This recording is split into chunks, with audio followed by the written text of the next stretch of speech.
Bueno, siendo las 20:04, vamos a dar comienzo a la charla. Tenemos ya un buen número de personas asistiendo a la charla, así que damos la bienvenida al doctor Ramón Coronil. Nos va a dar la charla sobre nuevas imágenes en cáncer de próstata, resonancia y PET-TC. El doctor Ramón Coronil es médico de staff del Hospital Británico y de IMAXE.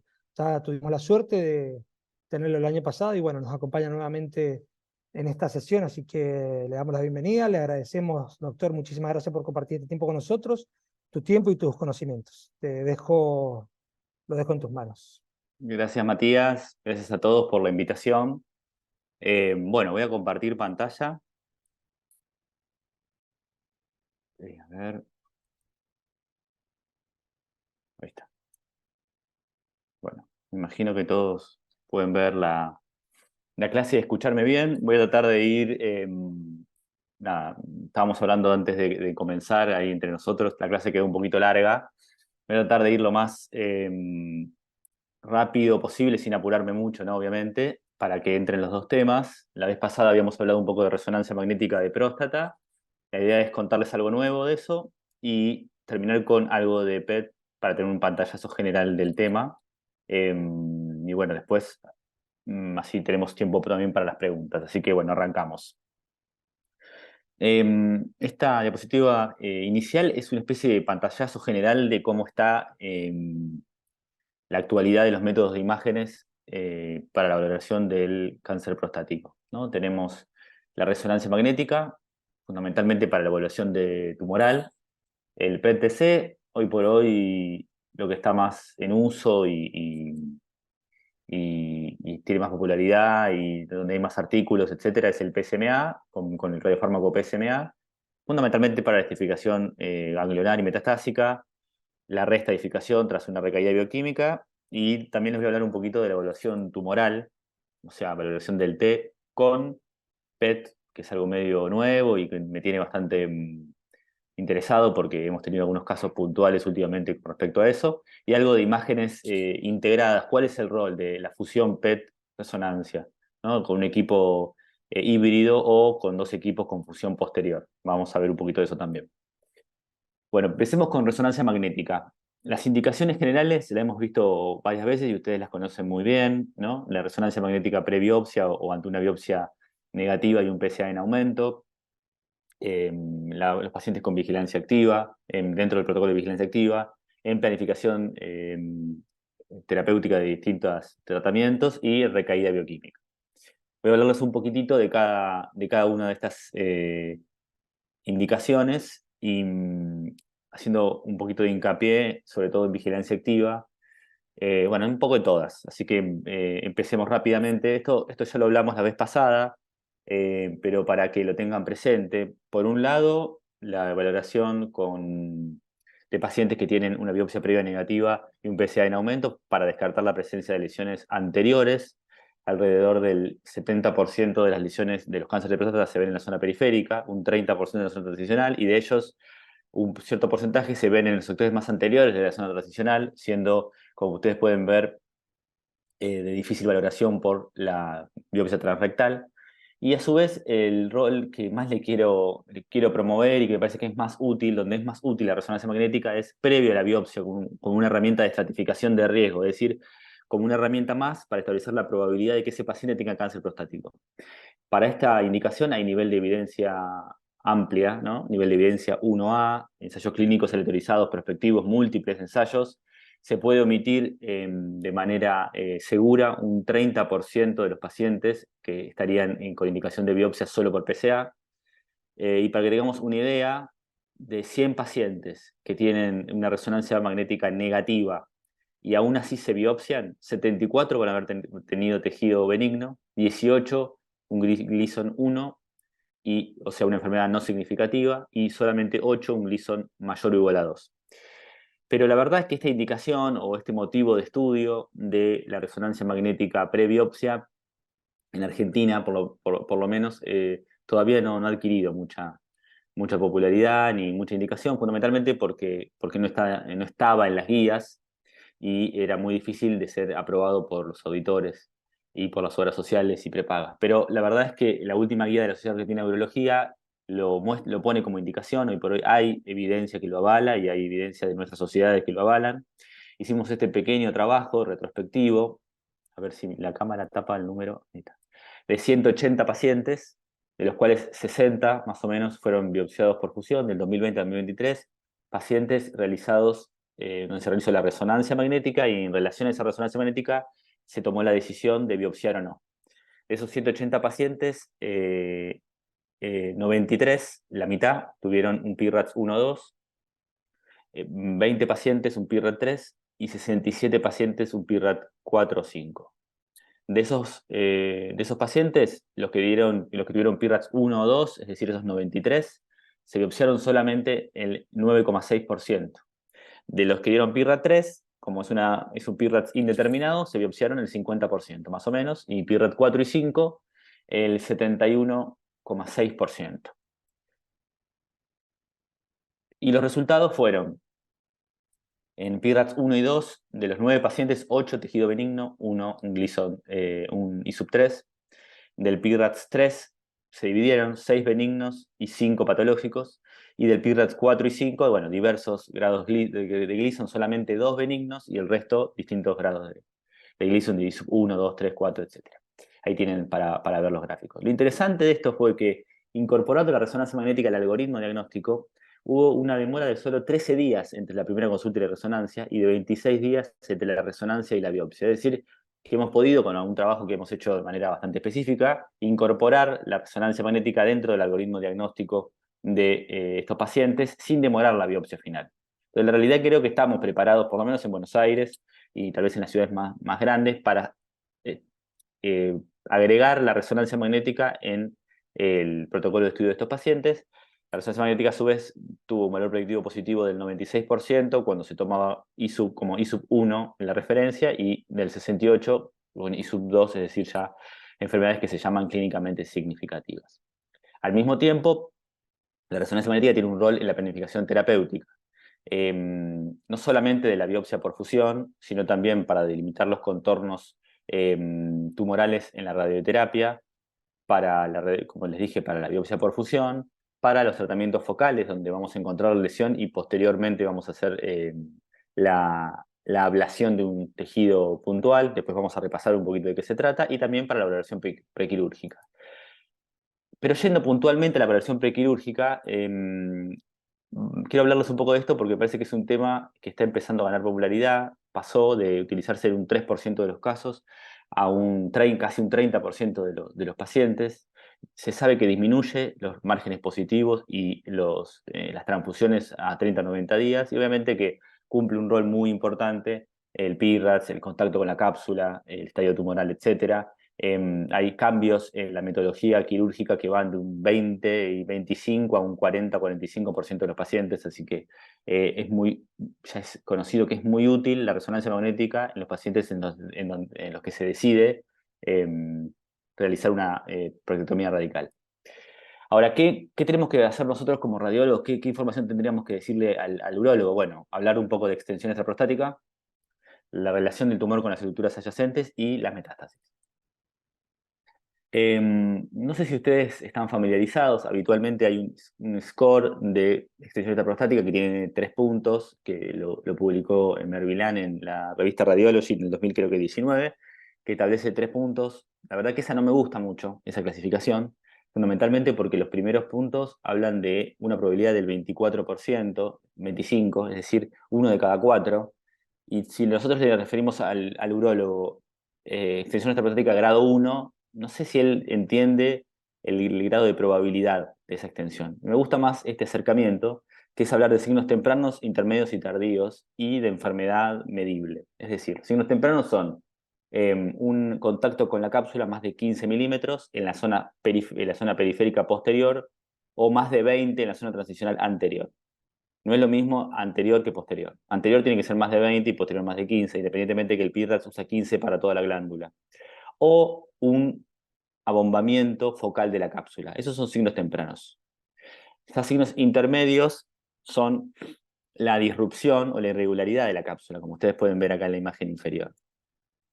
Signos tardíos son, por ejemplo, la obliteración del ángulo recto prostático, ¿no? Se pierde, se borra, y la infiltración de la grasa periprostática, ¿no? Espiculaciones, esos ya son signos tardíos. Y tumor medible es cuando vemos un tumor bien grande que podemos medirlo con la regla y que ya se extiende la grasa periprostática, ese es un tumor medible. Y utilizando un poquito el índice o la escala de probabilidad del Memorial de Nueva York, yo lo que suelo decir es, cuando hay dos signos tempranos o un signo intermedio, decimos que la extensión prostática es posible. Es decir, que estamos en el orden de los 40 al 60% de probabilidad. Es posible que exista. Le damos la indicación al urólogo que es posible que exista. Ahora, cuando ya vemos signos tardíos, la extensión ya es probable que exista. Ya estamos más inclinados a que sí, a que no. En el anterior estamos entre un sí y un no. Estamos entre un 66 a un 100%. Y ya cuando vemos lesión medible, ya vinculable con extensión prostática, ya demostramos un grado de certeza casi completo porque ya la podemos ver y medir. Y también ver las relaciones con otras estructuras, como por ejemplo las bandeletas neurovasculares, ¿no? Este paciente, a la hora de decidir, cuando hay compromiso de la bandeleta, ya sabemos que el paciente probablemente quede con una cierta incontinencia o impotencia, porque la cirugía va a llevarse esa bandeleta, entonces tal vez se termine inclinando por una radioterapia, ¿no? Y también el esfínter uretral externo, que también es importante a la hora de la anastomosis y también es importante prequirúrgicamente. Por supuesto, también el estadio tumoral con las vesículas seminales y el cuello vesical también es importante. Y después el tema ganglionar. Hoy estuvimos discutiendo el tema de cuándo ver los ganglios, cuándo no ver los ganglios, y me decidí en agregar esta diapositiva por eso. Bueno, básicamente miren la probabilidad de adenopatías en próstata a partir de T3, ya tenemos un 30%, o T4, es decir, cuando vemos extensión extraprostática. Si vemos una lesión confinada a una hemiglándula, un T2, que tenga adenopatías, es raro.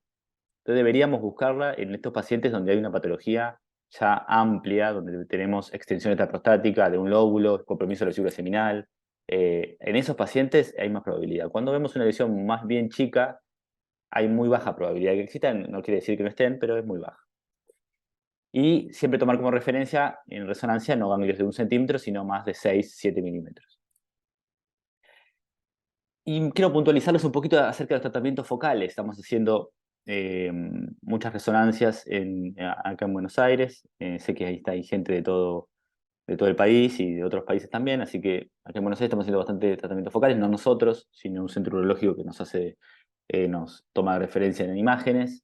Y bueno, tuvimos que aprender bastante del tema, pero para que tengan una idea, para posteriormente, cuando tengan en la consulta a un paciente de estos, para que los sepan ver.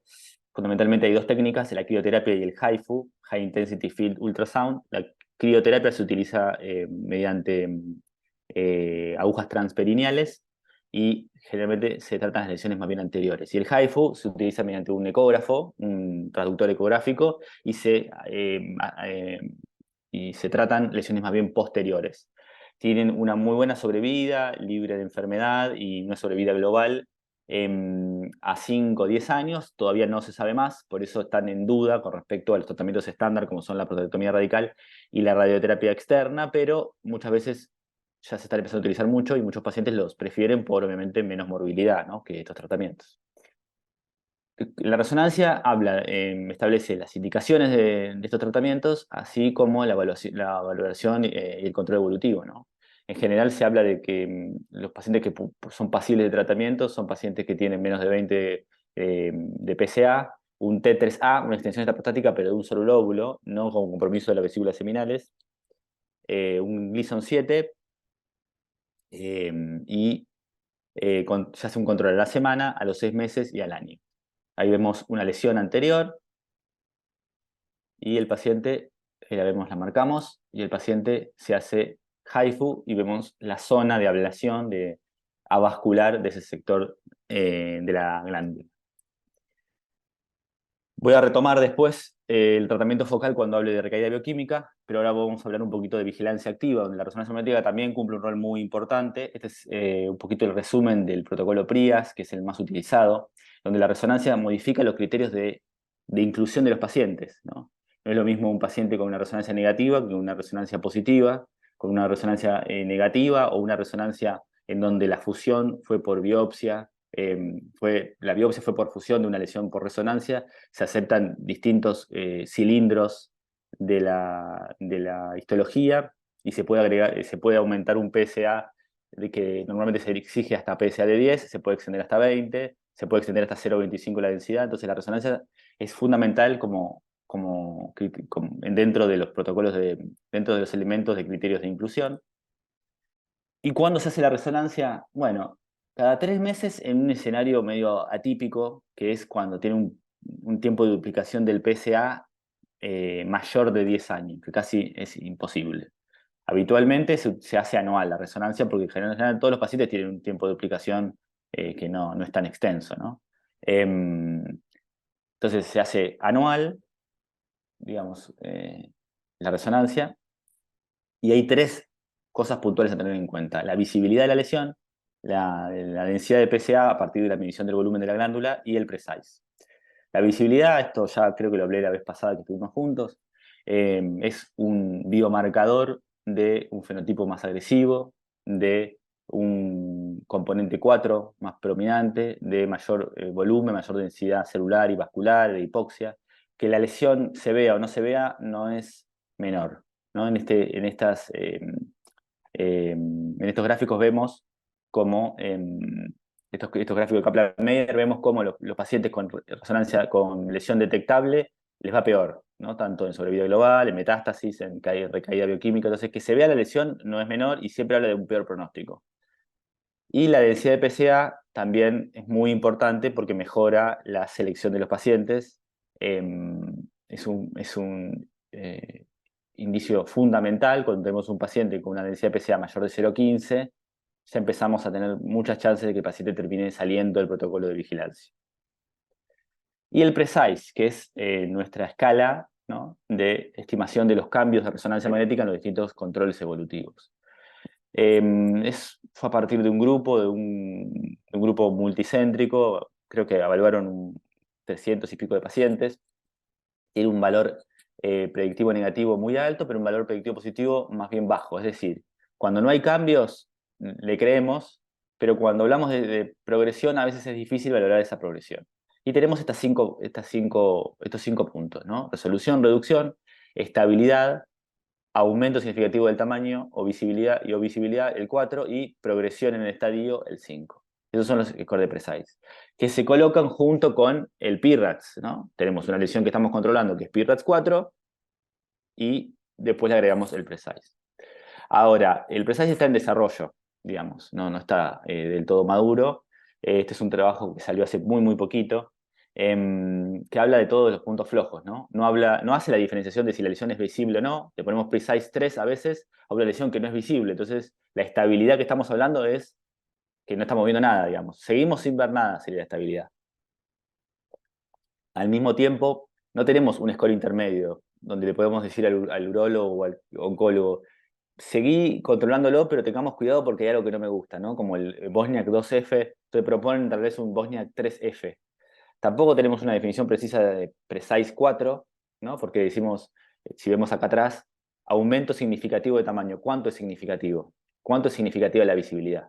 Y también necesitamos tener un PRECISE 5. Y después el reseteo, ¿no? Hay pacientes que empiezan con dutasterida y con terapia antiandrogénica por síntomas urinarios y sabemos que la lesión se ve menos. Algunos hacen RTU y la lesión se deja de ver porque se va dentro del tejido prostático eliminado. Entonces, tampoco tenemos esa posibilidad de decir, bueno, de acá empecemos a contar de cero. Y si tenemos ese paciente que de repente le vemos una lesión que apareció, se hace una biopsia y no le encontramos nada, ¿qué hacemos? ¿Lo mantenemos con PRECISE 5 siempre o podemos a partir de ahí volver a poner PRECISE 3? Bueno, son todas cosas que nunca fueron tratadas, entonces probablemente pasemos de esto a esto, ¿no?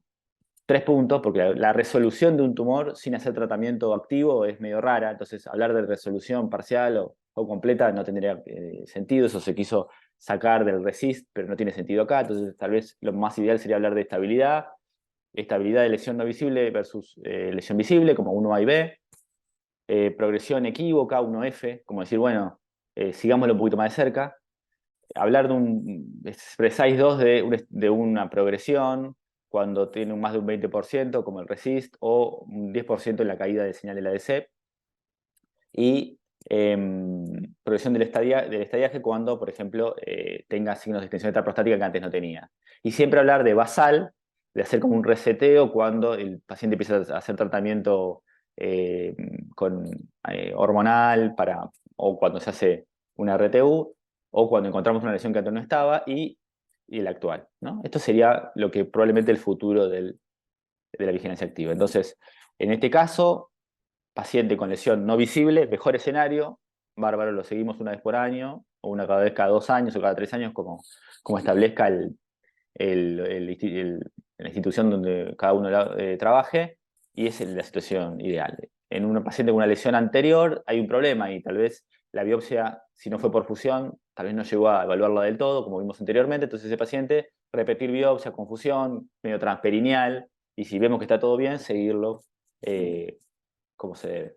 Bueno, el otro caso, el Precise 3, una lesión que sigue estando estable, nada, eso se podría evitar biopsias si la densidad del PSA está dentro de parámetros normales, está por verse. Un Precise 4 sería una lesión que se ve más en difusión o que se ve un poco más grande en un 20%, tal vez más grande en el T2, Precise 4 y Precise 5 cuando la lesión, por ejemplo, medía menos de 15 milímetros en un PIRADS 4 y ahora pasa a ser un PIRADS 5, es decir, que ahora hay cierta probabilidad de extensión intraprostática, puede haber pasado de un T2 a un T3A, entonces uno podría ponerle un Precise 5. Voy muy rápido, tal vez lo estoy mareando un poco, pero tenemos poco tiempo antes de que juegue Argentina y no quiero que se pierda el partido. Así que, bueno, igual estamos bien de tiempo, ahí me acabo de fijar. Bueno, hablemos de recaída bioquímica. Recaída bioquímica, las dos novedades son el PIRR, que es el PIRADS en prostatectomía radical y radioterapia, y el PIFAB, que es el PIRADS en terapias focales. Bueno, esto es una especie de ayuda a memoria. Está la guía que es muy clara. Hay un par de cosas nuevas. Tener en cuenta la lesión primaria donde estaba, tener en cuenta si el realce es focal o tipo masa temprano, difuso o focal o tipo masa tardío. Y en la prostatectomía radical siempre es más importante el contraste y en la radioterapia puede ser la difusión o el contraste según en cuál de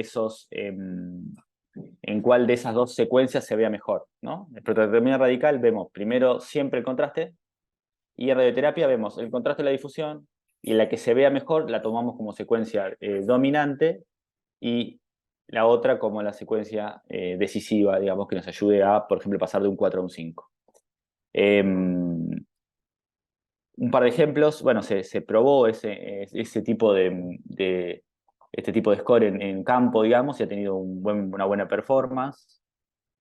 Algunos ejemplos, este es un ejemplo de recaída local, ¿no? Un realce focal tipo masa temprano, vemos ahí los vasos arteriales a la izquierda, posterior izquierda del sitio de anastomosis del cuello vesical. Ese es el lugar donde hay que buscarlo fundamentalmente, que restringe en difusión y tiene esa señal medio intermedia en T2.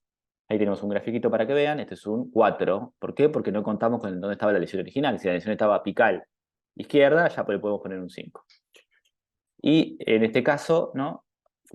Difusión, focal, restringe un montón, realce focal temprano tipo masa, tenemos el T2, una próstata con pérdida de la diferenciación zonal, bien hipointensa, y el PET, me spoileó recién porque lo pasé rápido, el PET con colina que captaba ese nivel, bueno, un 4 también, porque tampoco sabemos dónde estaba la lesión primaria en general, a veces no lo sabemos porque como no hay mucha resonancia pre-tratamiento, a veces generalmente no lo sabemos. Y otro paciente, a priori parecería que nada, pero miren, a nivel de la vesícula seminal, ese área con restricción de difusión y realce focal temprano, tipo masa,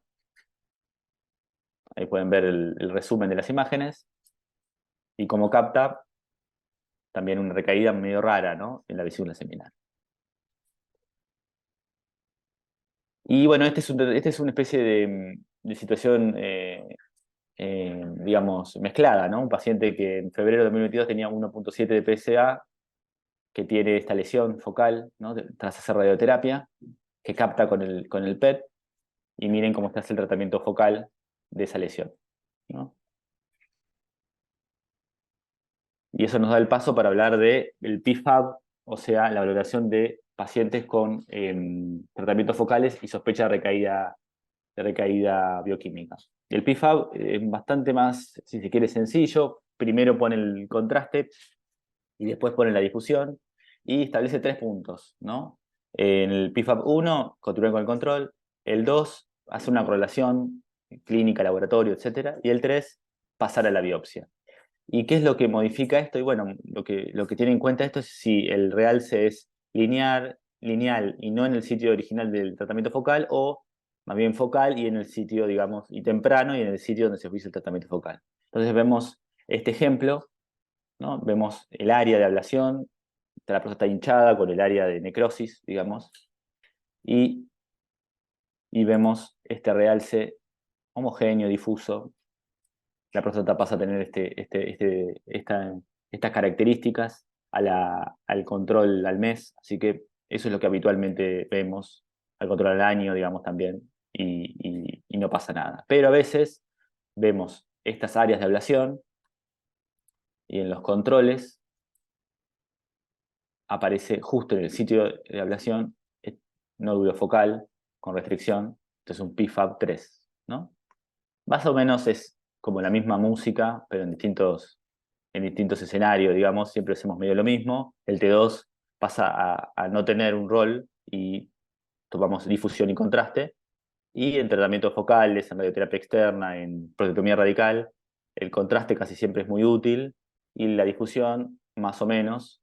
Y el T2 casi nunca es de utilidad, y después los distintos score y probabilidades nos ayudan a tener orientación, pero básicamente es siempre lo mismo lo que tenemos en cuenta.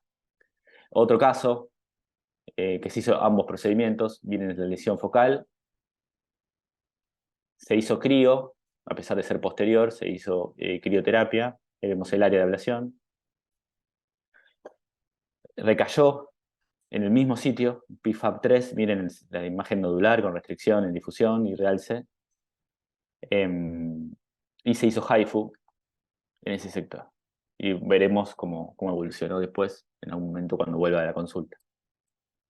Y ya pasando a PET, que es la parte más cortita de la charla, voy a hablarles fundamentalmente de PET con PSMA, y las principales indicaciones que quería hacer referencia es en la estratificación inicial, en la reestratificación tras la recaída bioquímica, fundamentalmente cuando los pacientes se van a tratar con terapias teragnósticas, con lutecio. Voy a hacer referencia de qué consiste ese tratamiento, y en la evaluación de la lesión primaria como una posible indicación futura. Pero las primeras 3 son indicaciones actuales, que ya están bastante aprobadas en distintos lugares del mundo, y acá se hace bastante, así que vamos a repasar.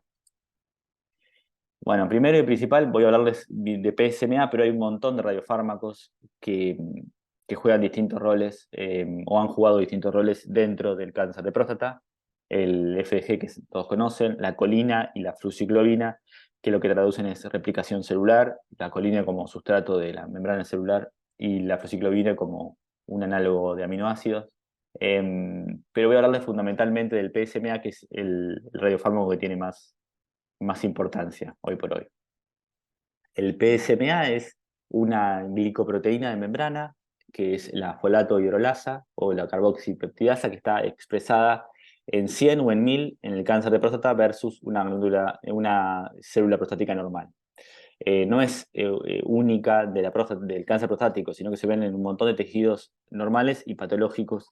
De hecho, el PSMA se expresa mucho en los tejidos de neovascularización, de tumores, por ejemplo, renales y hepatocarcinomas. Y hay bastantes trabajos que hablan de posibles indicaciones de eso.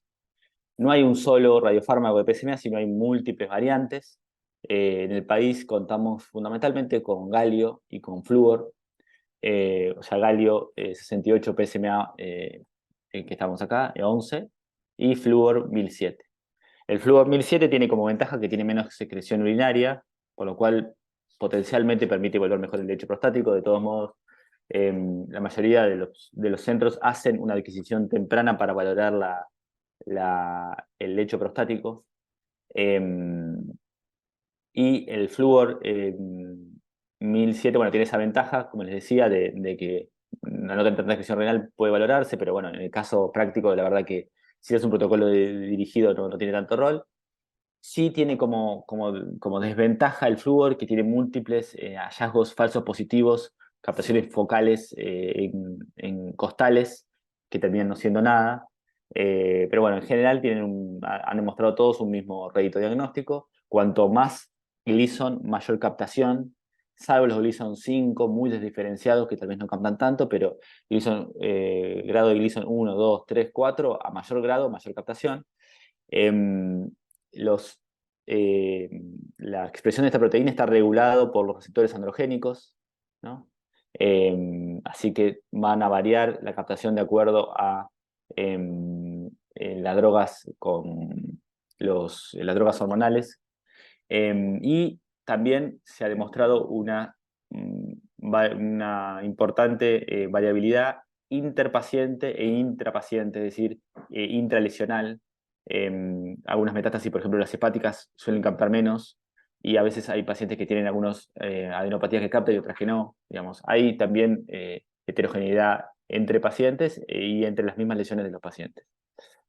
Para que tengan una idea general de cómo valorar un PET con PSMA, tomar 3 referencias: las parótidas, el pool mediastino vascular a nivel del mediastino, del callado aórtico y el hígado, y hacer una especie de valoración de expresión visual, ¿no? Si la lesión capta menos que el pool mediastino vascular o menos que el hígado, es muy poco probable que sea una metástasis.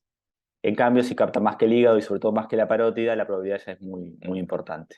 Entonces está bueno tomar estos 3 tipos de referencias, no un valor de SV fijo, sino esta referencia visual para determinar la probabilidad de que sea una metástasis. En la estadificación, este es el trabajo del grupo australiano, que comparó el PSMA con la combinación clásica de tomografía con centellograma, y bueno, los resultados fueron muy buenos, demasiado buenos tal vez. La sensibilidad de 38 y la especificidad de 91 versus sensibilidad de 85 y especificidad del 98, con mayor precisión diagnóstica y menos hallazgos dudosos. Posteriormente se reevaluaron los estudios, los trabajos, especialmente con correlación histológica, que el primer trabajo no contaba, y se determinó que la sensibilidad para metástasis ganglionares es alrededor del 60%, la especificidad sí es muy alta, y para metástasis óseas sí es una alta sensibilidad y especificidad cercana incluso al 100. Para la reestadificación, los 2 trabajos más importantes tienen nombre de aves, uno se llama Osprey y otro se llama Cóndor. El Cóndor es muy interesante, es un trabajo, creo que es el más importante que se hizo para reestadificación, es el trabajo que permitió que el PSMA ingrese al mercado norteamericano, en el cual se utilizó el CLR, que es la razón de correcta localización, correct localization rate, que es una especie de reemplazo del valor predictivo positivo. Es cuando una lesión es positiva versus un estándar, que es la confirmación histológica, la confirmación por otros métodos, o el hecho de tratar esa lesión disminuye el PSA. Eso fue del 73% en pacientes con un PSA de 0,5, ¿no? Muy bajo. El 58% de los pacientes tenían enfermedad que era no visible por métodos convencionales. Cambió el plan terapéutico en casi 1 de 2 pacientes o más. Y 84% de los pacientes tenían enfermedad estando por debajo de los criterios Phoenix, son criterios que se utilizan para radioterapia, que hablan de que un paciente con una sumatoria de 2 puntos de PSA a partir del nadir está recaído bioquímicamente. Bueno, antes de llegar a esos 2 puntos de PSA, ya el PSMA encuentra lesión. y estamos hablando de una sensibilidad aproximada del 60% para PSA de 0,2 a 0,5, el 70% de 0,5 a 1, casi el 93% de 1 a 2 y el 96-97% más de 2. Así que muy, muy preciso en este escenario en particular. Y versus colina, que era el radiofármaco que utilizábamos y seguimos utilizando, previo a que aparezca el PSMA, el CLR que les mostré anteriormente fue de 0,82 versus 0,65, un cambio terapéutico de 150 pacientes versus 93, y vemos la diferencia de sensibilidad, ¿no? De 0,5 es 12% de la colina versus 50, 36 versus 70 en 0,5 a 0,2, o sea, bastante importante, duplicando valores. Fundamentalmente, en valores de PSA bien bajos, la diferencia es casi el doble. Este es un ejemplo, un paciente que tenía un PSA de 0,23, luego de hacer radioterapia. Ahí vemos la lesión esclerosa como capta con la colina. Posteriormente se hizo un PSMA. Miren cómo capta la lesión, destaca mucho más sobre el fondo. Miren acá las imágenes MIP y miren la adenopatía obturatriz que había pasado desapercibida en el estudio anterior. Ya terminando, previo a las terapias terapéuticas, la teragnosis es un concepto que lo que establece es que una misma molécula sirve para tratamiento y para diagnóstico. Es decir, para diagnóstico y para tratamiento, mejor dicho. Es decir, el PSMA, marcado con galio flúor, sirve para diagnóstico y se marca después con partículas que emiten partículas beta, como el lutecio, y sirve para el tratamiento. Eso ya se usa hace varios años en tumores neuroendocrinos y se está empezando a usar con cada vez más indicaciones y más trabajos en próstata. Y hay varios trabajos donde se utilizó el lutecio y obviamente para eso se necesita un PSMA previo. Lo más importante, los pioneros fueron el Therapy y el Vision. Lo importante para tener en cuenta con esto es que uno utilizó la referencia del hígado y otro utilizó un PSA, un SV más de 20. Y uno utilizó FDG y otro no. ¿Para qué sirve el FDG? Como ustedes pueden ver los pacientes, las reconstrucciones MIP que van girando, porque hay pacientes que tienen desdiferenciación celular y que pueden empezar a captar FDG. Y esa enfermedad pasa desapercibida cuando hacemos solo PSMA. Entonces tratamos solamente las lesiones que captan este radiofármaco.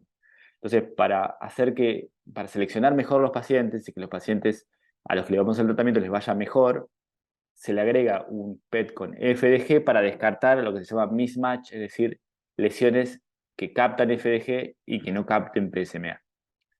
En el trabajo del Therapy, el 28, casi el 30% de pacientes fueron excluidos por este hecho, porque tenían patología que captaba con FDG y no con PSMA. Y después el seguimiento se hace como un interim, un PSMA intermedio a los 92 días, luego de 2 tratamientos, se hacen 4 tratamientos de lutecio y después al fin el tratamiento. Y terminando con PET, para valorar la lesión primaria, el PET con PSMA, cuando tiene una captación más de 12 DSV, tiene una especificidad del 100%. No hay otra cosa en medicina que yo tenga ahora la idea que tenga una especificidad tan alta, ¿no? Se habla de que es bastante factible que en un futuro pacientes con una resonancia patológica y una captación como la que estamos viendo abajo puedan evitarse la biopsia, ¿no? Llegamos a ese punto. El PSMA negativo y resonancia positiva en las guías, los distintos trabajos, fue menor al 2%, muy raro. Y también hay un rol ahí incierto, pero que probablemente empiece a tener algo de relevancia en utilizar el PSMA en vigilancias activas.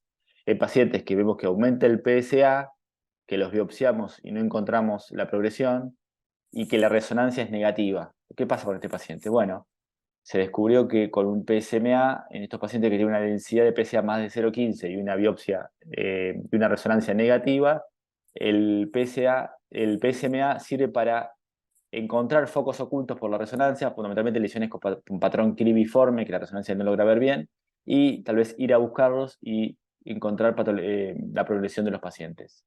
Así que puede ser una especie de red ahí cuando tenemos una resonancia negativa y un paciente con muy alta sospecha que tampoco podemos constatar la enfermedad por biopsia aleatorizada, el PSMA tal vez tenga un rol en esa indicación. Y por último, las imágenes integradas, fusionadas. La verdad que obviamente el PET-RM supera el PSMA y resonancia por separado, identifica por supuesto mucho mejor la extensión extraprostática y permite delimitar mucho mejor los contornos de la lesión. Ha demostrado cambios en el manejo de tratamiento de los pacientes y es superior en la recaída local. La verdad es que le mostré algunos casos y lo estamos usando hoy por hoy en la práctica diaria, pacientes que vemos captaciones que no nos dejan claro o pacientes que vienen a estadificarse con resonancia y después con PET. La captación es algo que se hace, no tiene por qué hacerse en el mismo equipo, se puede hacer a partir de imágenes separadas y después fusionarse, y sirve sobre todo para darle un contexto morfológico a un hallazgo de captación en el PET, que para la pelvis tal vez no es tan preciso la tomografía. Darle un sustrato más morfológico con resonancia siempre es útil. Conclusión: resonancia, una herramienta fundamental en el manejo del cáncer de próstata, es un biomarcador diagnóstico, es decir, sirve para determinar si los pacientes están enfermos o no. Pronóstico, permite definir si el paciente le va a ir bien, cualquiera sea el tratamiento, y predictivo, permite saber si el paciente le va a ir bien con tratamientos puntuales, por ejemplo la cirugía, la radioterapia, etc. La resonancia corporal total, que no lo hablé, pero la verdad que quedó en un segundo plano después de la aparición del PET, sobre todo con PSMA. Y la conclusión número 2 es el PET con PSMA útil para estadificación de pacientes de alto riesgo, fundamentalmente pacientes con imágenes convencionales negativas o dudosas y pacientes en donde es probable que si el paciente tiene pocas metástasis, oligometastásico puede hacerse aparte de un tratamiento local, un tratamiento a las metástasis. En recaída bioquímica, en valores de PSA muy bajos, es la indicación, y para tratamientos diagnósticos como habíamos mencionado. Bueno, eso fue todo. Espero que no se hayan aburrido mucho. La verdad que fuimos muy rápido, así que llegamos bien con el tiempo. Así que bueno, eso es todo. Muchas gracias por el tiempo. Excelente, Ramón. Está todo el mundo aplaudiéndote, pasa que no se puede poner acá los aplausos. Está abierto abajo para hacer preguntas. Si quieren preguntar al doctor, aprovechar. La verdad que una clase con muchísimos conocimientos, aportes muy específicos, muy buenos. Y bueno, se ve que estás muy metido en temas. Te hago una consulta. ¿PET Reso está manejando en Buenos Aires equipos de PET resonancia? No, no, la verdad es que lo hice por el equipo que está ahí en Mendoza. No, La verdad es que lo que estamos haciendo bastante es el tema bueno, de hacer la fusión posterior, ¿no? Pero el equipo en sí, no, creo que hoy por hoy no hay en Buenos Aires disponibilidad. bien. No. Bueno, ahí Impar está levantando la mano. No sé si quieren preguntar, tienen que hacer las preguntas escritas y las vamos leyendo. Aprovechemos, nos quedan unos minutitos de conexión. Ahí bajaron la mano. Bueno, ahí empezaron las preguntas. Clase magistral, como siempre. Bueno, no son preguntas, están tirando flores. Ah, Muy mirá qué bien. bueno, no, está bueno eso también. Siempre suma nada, que excelente Siempre la clase. suma, sí. Ven acá. ¿Cuán lejos estamos de no biopsiar más? Ahí entramos en conflicto Em, con los urólogos. Sí, no, pero no estamos tan lejos, ¿eh? Hay uno de los urólogos, que es un amigo mío que trabaja acá, es el máximo impulsor de eso. Me pasó un paciente con marcapasos, muy deteriorado él, un PSA alto, edad avanzada, donde se planteaba la posibilidad de hacer radioterapia externa, y el urólogo dijo, bueno, biopsiar, hay riesgo por la anestesia, por todo, hagamos un PET. La resonancia no era factible por el marcapasos y bueno, era un marcapasos muy viejo y no estaba para regular ni nada. Se hizo el PET, el PET captó una lesión muy alto y bueno, el urólogo decidió hacer radioterapia externa con esa evidencia, digamos, ¿no? Son casos muy puntuales, pero me parece bueno, que podría ser una posibilidad. En algún momento me van a encontrar alguna indicación en algunos pacientes muy seleccionados, digamos. Excelente. Bueno, y te siguen agradeciendo por la charla. Así que bueno, parece que no hay preguntas, ha quedado Bueno, todo, la verdad que todo más que claro. claro. Aparte muy buena bibliografía, mucho conocimiento y muy buena la charla. Así que, Bueno, doctor, gracias. lo liberamos. Muchísimas gracias por tu tiempo, por compartir tu extenso conocimiento con nosotros. Y bueno, y a las más de casi 50 personas que estuvieron asistiendo a la charla, muchas gracias. Ahí me confirmaron que fue la última presentación virtual de Fardy de este año, así que a descansar y el año que viene retomamos con todo. Bueno, bueno, gracias. Nos vemos. Dale, muchas Hasta gracias, luego. Ramón. Chao, chao. Chao, hasta